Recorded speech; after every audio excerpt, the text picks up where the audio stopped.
The comparative analysis, why does the Cedi seem to perform not too well with, for instance, even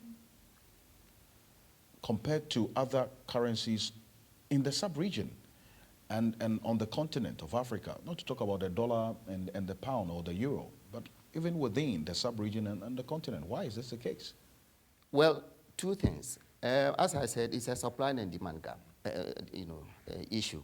So it means that we have not done sufficiently well in terms of matching our imports versus our exports. In other words, that gap, okay, is because, well, this economy, structurally, we have depended on primary commodities which don't have enough value when we export them.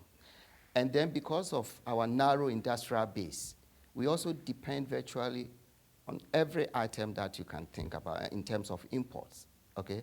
So we are heavily dependent on imports. On the other hand, we don't also add enough value to our exports. So lack of transformation of this economy, okay? But maybe you will say that other developing countries or even countries in Africa may have maybe similar economic structures. Okay, so if you put that aside, the structural issues, the way that you manage your economy and the currency, can also contribute to the depreciation. Okay, if you look at the countries around us, the CFA countries, the Francophone countries, they have formed a monetary union, okay?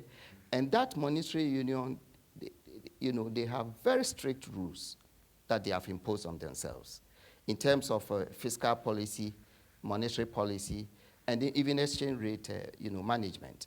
Okay, so unlike us, that the central bank is independent and able to, print money, lend to government, anyhow. They don't allow that.